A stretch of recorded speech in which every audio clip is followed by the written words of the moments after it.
Hello my dear student, कैसे हो आप लोग। उम्मीद करता हूँ आप लोग अच्छे होंगे। और आज हम लोग फिर अगेन आए हैं एक 12th फिजिक्स का हिंदी मीडियम का एक निरक्षीय स्थिति। आज एक पॉइंट पढ़ना है, ठीक है ना, जिसको अनुप्रस्थ स्थिति भी बोलते हैं। इंग्लिश में इसके कोएक्सियल पोजीशन बोलते हैं, कोएक्सियल पोजीशन बोलते हैं, ठीक है। अब समझिएगा, जो लोग हमारे प्रीवियस वीडियो को नहीं देखे हैं अक्षीय स्थिति, पहले उसको देखिए, तभी ये समझ में आएगा। क्योंकि उसमें मैंने बताया वैद्युत क्या होता है और वैद्युत के बारे में बताया है। क्योंकि ये निरक्षीय स्थिति वैद्युत पे डिपेंड करता है, इसीलिए आपको वैद्युत समझ में आना चाहिए, ठीक है ना। अब चलिए, अब इस पर हम लोग थोड़ा डिस्कस करते हैं, ठीक है ना। तो क्या होता है बताओ। अब इसको पहले समझिए कि निरक्षीय स्थिति क्या होता है। इसको थोड़ा मैं अलग तरीके से आपको एक बार समझा दूं, तो चीजें आपको ज्यादा क्लियरिटी में आ जाएंगी, ठीक है। अब समझिए, ये अपने पास ये वैद्युत है। वैद्युत का मतलब होता है यहाँ पे दो बिंदु है, एक का नाम ए है, एक के नाम बी है। और यहाँ पे जो होता है बेटा, यहाँ प्लस क्यू आवेश होता है और यहाँ पे जो होता है बेटा माइनस क्यू आवेश होता है, ठीक है। और ये एकदम बीच में वैद्युत का कोई मध्य बिंदु होता है, ठीक है ना। अब मान लो, समझो, और ये भी चीज ध्यान रखना अपने को, वैद्युत की जो टोटल लंबाई होती है 2l होती है। कितना होती है? 2l, या किसी बुक में इसे 2a लिया गया है, ठीक है ना। अब समझो क्या मैंने बोला, ये वैद्युत ध्रुव होता है। दो समान परंतु प्रकृति में विपरीत आवेश को जब अल्प दूरी पर बहुत नजदीक रख देते हैं तो जो निकाय बनता है उसे वैद्युत ध्रुव बोलते हैं। और ये मध्य बिंदु हो गया। तो बताओ बेटा, यहाँ से यहाँ तक का डिस्टेंस 2l है, तो ये डिस्टेंस l हो जाएगा और इधर भी क्या हो गया? l हो गया। अब इसके यदि देखो लंबार्धक पर कोई बिंदु स्थित हो, लंबार्धक का मतलब आप समझ ही गए होंगे, ये बिंदु कुछ यहाँ पे रहेगा, ठीक है। अब इसको हमने इसे ए से मिला दिया और इसको हमने बी से मिला दिया, ठीक है ना। इतना हम लोग बहुत आसानी से कर लेंगे। और इसके बाद हम लोग थोड़ा समझेंगे इसको। अब ये जो बिंदु पी है ना बेटा, यहाँ पे जो बिंदु पी है, ठीक है ना, ये निरक्षीय स्थिति में। कितना है? निरक्षीय स्थिति में। देखो, ये वैद्युत ध्रुव का हो गया, वैद्युत ध्रुव पर लंब है, ठीक है ना। अर्धक मतलब आधे के ऊपर है। ये वैद्युत ध्रुव क्या है? ये लंब है और आधे के ऊपर है, अर्धक, इसीलिए इसको लंबार्धक बोलते हैं या निरक्षीय रेखा बोलते हैं, ठीक है ना। तो परिभाषा क्या हो जाएगा? यदि कोई बिंदु वैद्युत ध्रुव के लंबार्धक पर स्थित हो, यदि कोई बिंदु वैद्युत ध्रुव के लंबार्धक पर स्थित हो, तो वह बिंदु वैद्युत ध्रुव के सापेक्ष निरक्षीय स्थिति में कहलाती है। फिर समझिए, यदि कोई बिंदु वैद्युत ध्रुव के लंबार्धक पर स्थित हो, तो वह बिंदु वैद्युत ध्रुव के सापेक्ष निरक्षीय स्थिति में कहलाती है, ठीक है ना।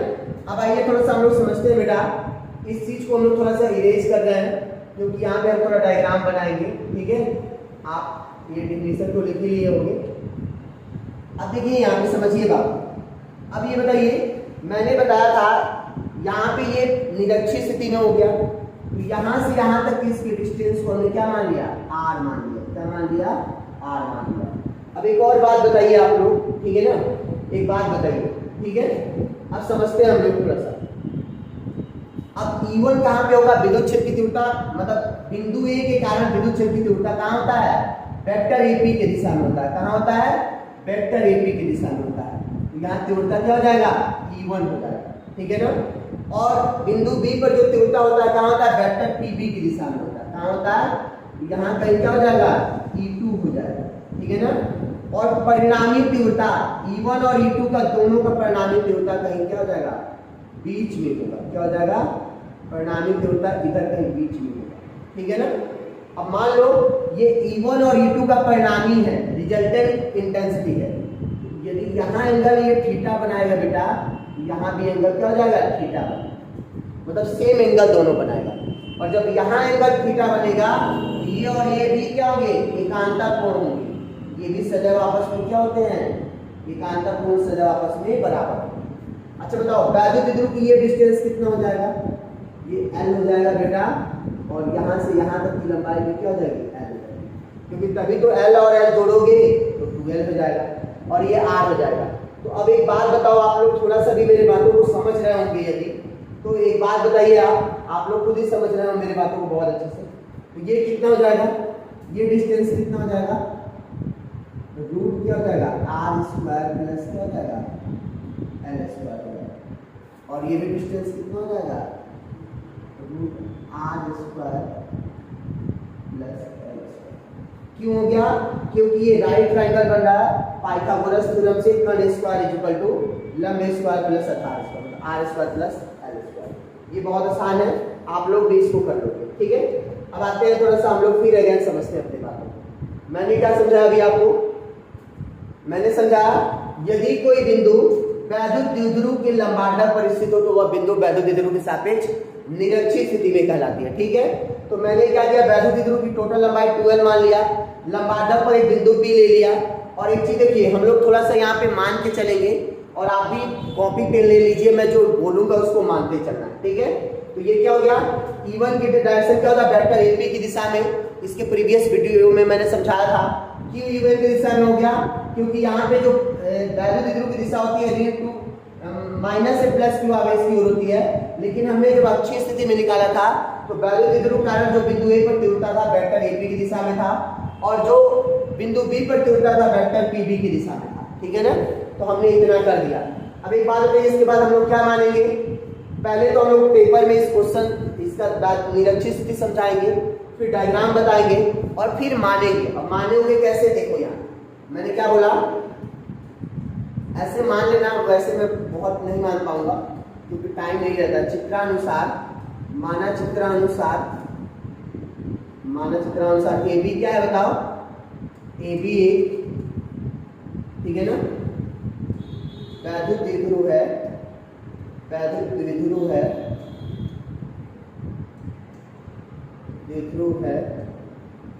द्विध्रुव है जिसके प्लस क्यू आवेश तथा माइनस क्यू आवेश के बीच की दूरी, आवेश के बीच की दूरी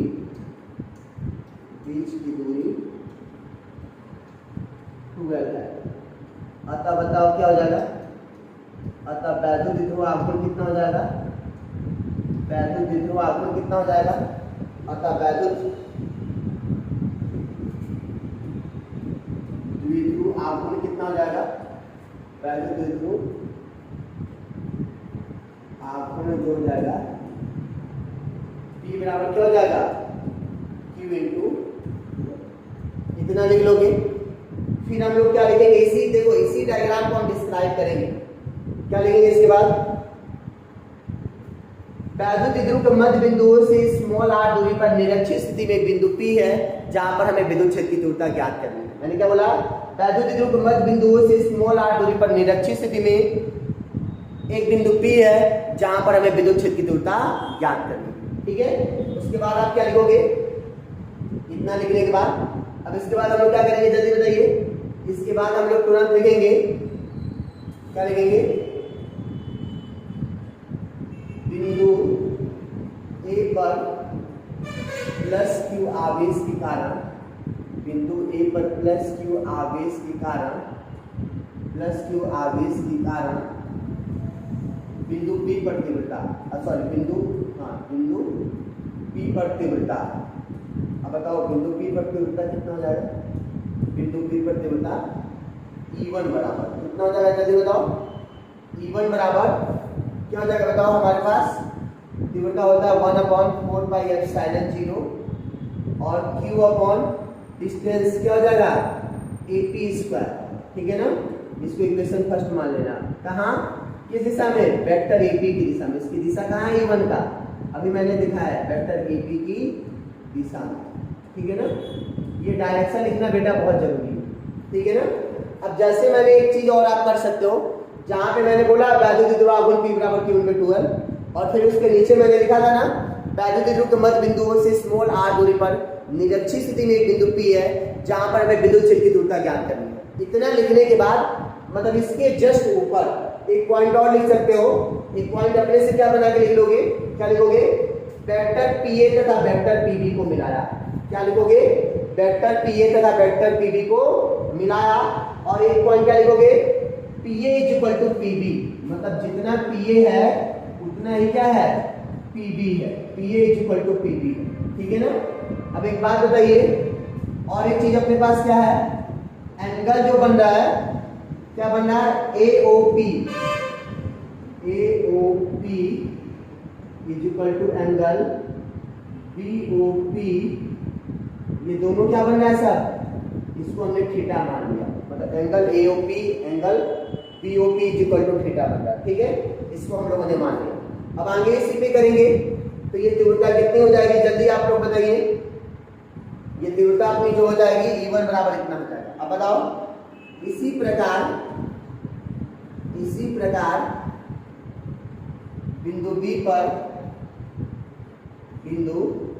B पर माइनस Q आवेश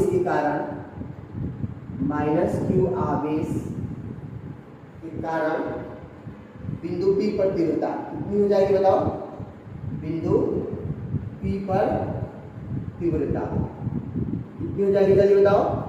E2 बराबर क्या हो जाएगा, E2 बराबर हो जाएगा 1/4 पाई एप्सिलॉन 0 और Q अपॉन क्या हो जाएगा, BP स्क्वायर हो जाएगा।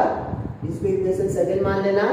इसकी दिशा कहाँ है, वेक्टर PV की दिशा में, इसकी दिशा कहाँ है, वेक्टर PV की दिशा में। बहुत सारे बच्चे डायरेक्शन नहीं लिखते हैं, लेकिन ये गलत हो जाएगा, डायरेक्शन सही तरीके से नहीं प्रूफ होगा, ठीक है। ये बताओ एप्सिलॉन 0 क्या है, वायु या निर्वात की निरपेक्ष विद्युतशीलता। क्या है, वायु या निर्वात की निरपेक्ष विद्युतशीलता। इसका अंकित मान क्या होता है, मैंने बताया है 8.85 × 10⁻12, ठीक है। कूलम स्क्वायर अपॉन क्या होता है, न्यूटन मीटर स्क्वायर होता है, जो कि मैंने बताया, ठीक है ना। ये वायु या निर्वात की निरपेक्ष विद्युतशीलता है। तो जो बच्चे नहीं जानते हैं वो चीज को, इस चीज को क्या करेंगे, समझ लेंगे, नहीं तो आपको बाद में क्या होगी, एरर होगी, ठीक है। अब समझिए, इतना हो गया ना। अब एक बात बताइए बेटा, अब हम लोग क्या करने वाले हैं, अब आ जाएंगे यहाँ पे। अच्छा एक बात बताइए, इतने में कोई दिक्कत नहीं है ना। अब एक लाइन यहाँ पे अपने को लिखना पड़ेगा, E1 और A2 एक ही सरल रेखा, E1 और A2 परिमाण में बराबर है किंतु भिन्न दिशा में कार्यरत है। देख लो यहाँ पे जो है क्या है, E1 और A2 मैग्नीट्यूड में, देखो यहाँ से यहाँ E1 है, ये A2 है, मैग्नीट्यूड में बराबर है, लेकिन एक E1 इधर है, A2 इधर है, मतलब दोनों की दिशा क्या है, भिन्न है। तो यहाँ पे क्या लिखोगे, अपना चाहो तो लिख सकते हो, E1 व E2 परिमाण में बराबर है, परिमाण में क्या है, बराबर है किंतु भिन्न दिशा में कार्यरत है, भिन्न दिशा में कार्यरत है, ठीक है। अतः बताओ बिंदु P पर परिणामी तीव्रता कितना हो जाएगा, बिंदु P पर परिणामी तीव्रता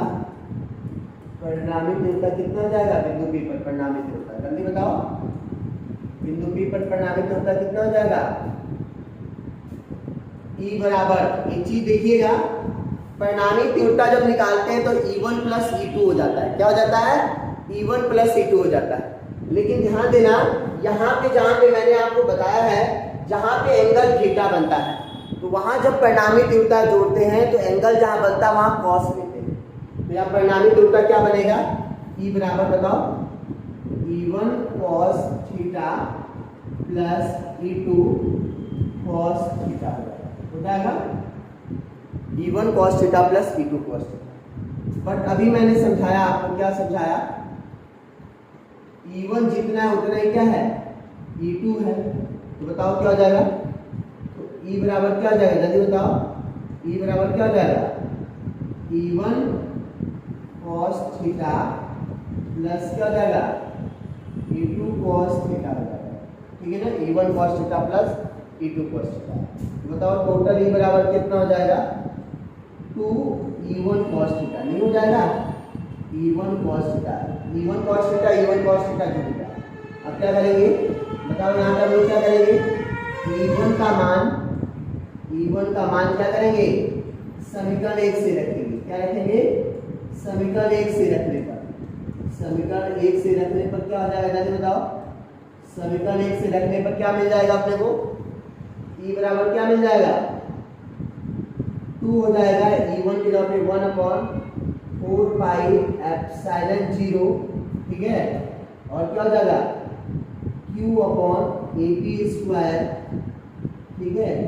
और क्या हो जाएगा, cos थीटा हो जाएगा, ठीक है। ये इक्वेशन क्या हो जाएगा, थर्ड हो जाएगा। भाई E1 की वैल्यू क्या है, देखो E1 बराबर क्या है, 1/4 पाई एप्सिलॉन 0 Q/AP², और ये 2 रह गया और ये cos थीटा हो गया। इतना हमारा काम बन गया। अब नेक्स्ट पेज में हम क्या करेंगे बताओ। नेक्स्ट पेज में हम लोग क्या करेंगे, समकोण त्रिभुज, अभी दिखा दे रहा हूं मैं। समकोण त्रिभुज क्या लिखोगे, AOP में, ठीक है। AOP में पाइथागोरस थ्योरम से। पहले तो आप देखो समकोण त्रिभुज क्या होगा। मैंने क्या बोला, AOP में, समकोण त्रिभुज AOP में पाइथागोरस थ्योरम से।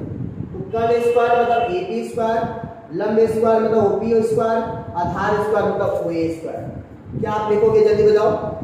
कर्ण स्क्वायर की जगह क्या लिखोगे, AP² इक्वल टू क्या हो जाएगा, OP² प्लस OA² हो गया, या AP² इक्वल टू क्या हो जाएगा, OP की जगह पे R² प्लस क्या हो जाएगा, L² हो जाएगा। लेकिन बताओ यदि हम AP बराबर आपसे पूछे तो क्या हो जाएगा, इधर रूट चढ़ जाएगा, मतलब R² प्लस क्या हो जाएगा, L² हो जाएगा।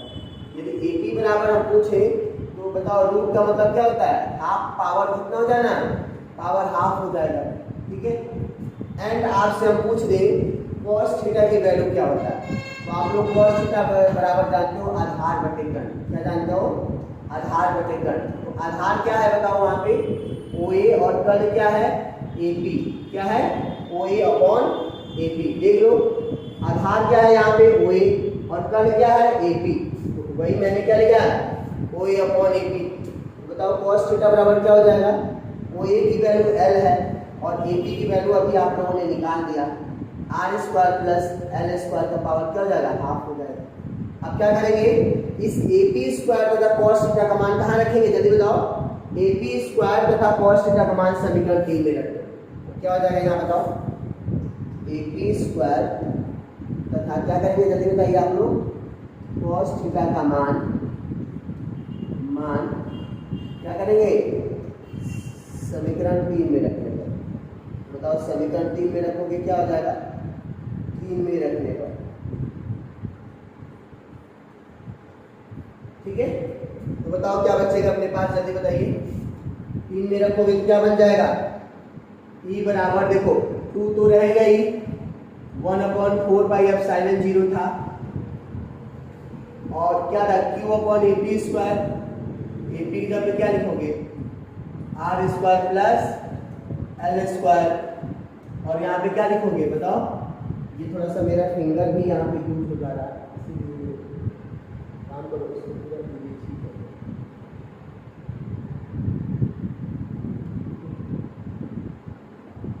अब ये 1/4 क्या आ जाएगा, 4 पाई एप्सिलॉन 0, और Q/AP² की वैल्यू क्या है, R² प्लस L² का पावर क्या हो जाएगा, L² हो जाएगा, और ये क्या है, L/R² प्लस L² का पावर क्या है, हाफ।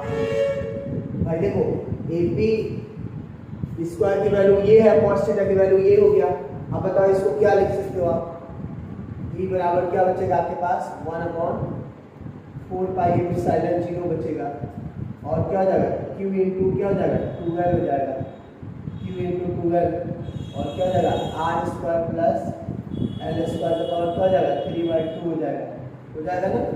और इसकी वैल्यू P होता है कि मैंने आपको बताया था ऊपर, E बराबर क्या हो जाएगा, 1/4 पाई एप्सिलॉन 0, और P अपॉन क्या हो जाएगा, जल्दी बताइए, R² प्लस L² का पावर क्या हो जाएगा, 3/2 हो जाएगा। विद्युत क्षेत्र की तीव्रता का मात्रा क्या होता है, न्यूटन पर कूलॉम हो जाएगा, ठीक है। और ये इक्वेशन क्या हो जाएगा, इक्वेशन क्या हो जाएगा, 4 हो जाएगा। यदि पूछेगा क्यों ऐसे आपने लिखा, तो P बराबर क्या होता है, Q इंटू 12, ये हमने आपको बताया, ठीक है। अब एक बात बताओ, मैंने आपको समझाया था ना, क्या आप लोग जानते हो यदि क्या हो जाए, वैद्युत ध्रुव की लंबाई बहुत छोटी हो जाए r से, तो क्या करते हैं हम लोग L स्क्वायर की उपेक्षा कर लेते हैं। उपेक्षा करने पर L स्क्वायर की उपेक्षा कर दोगे तो L स्क्वायर की उपेक्षा कर दो तो क्या मिलेगा, जल्दी बताइए आप लोग। L स्क्वायर की उपेक्षा कर देंगे, E बराबर क्या हो जाएगा, जल्दी बताइए, 1/4 पाई एप्सिलॉन 0 P अपॉन, अब देखो बेटा ये L चला गया तो R स्क्वायर का पावर क्या हो जाएगा, R स्क्वायर का पावर क्या हो जाएगा 3/2 हो जाएगा। क्या हो जाएगा 3/2, ये 2 से ये 2 कट जाएगा, E इज इक्वल टू क्या हो जाएगा, जल्दी बताओ, तीव्रता 1/4 पाई एप्सिलॉन 0 और P अपॉन क्या हो जाएगा R³ हो जाएगा, न्यूटन पर कूलम हो जाएगा। ठीक है, ये हमारा क्या हो गया, यही क्या हो गया, निरक्षीय स्थिति में विद्युत क्षेत्र की तीव्रता हो गया। और ये समीकरण क्या मान लिया मैंने 5। अच्छा एक बात बताओ, अन्य माध्यम हो तो क्या हो जाएगा, अन्य माध्यम हो तो